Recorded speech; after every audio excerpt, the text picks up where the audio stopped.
বর্তমান বিশ্বের অন্যতম সেরা ফুটবলার নেইমার তার জাদুকরী পায়ের কারিকুরি দেখিয়েছেন বহুবার। ব্রাজিলিয়ান সুপারস্টারের সামর্থ্য নিয়ে সংশয় নেই খোদ সমালোচকদের। তাই বলে সবকিছুই এমন পানির মতো সহজ করে দেখাবে? ৩৫ মিটার প্রায় ১১৫ ফুট উঁচু থেকে পড়া বল যেভাবে নিমিষেই নিয়ন্ত্রণে নিয়ে নিলেন, নেইমারকে আসলে এই গ্রহের মানুষ মনে হচ্ছে না। ব্রাজিলের আক্রমণ ভাগের সঙ্গে মিডফিল্ড আর ডিফেন্সের কম্বিনেশন দেখলে যে কারো ঈর্ষা হবে।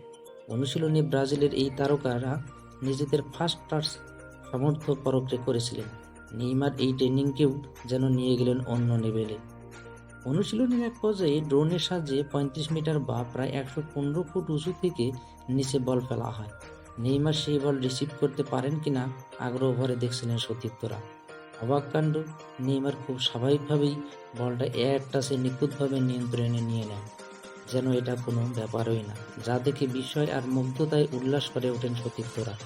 নেইমারকে ধরে তারা উদযাপন করতে থাকেন। বিশ্বকাপের আগেই ব্রাজিলিয়ান এই সুপারস্টারের এমন স্কিল মুগ্ধ করেছে সবাইকে।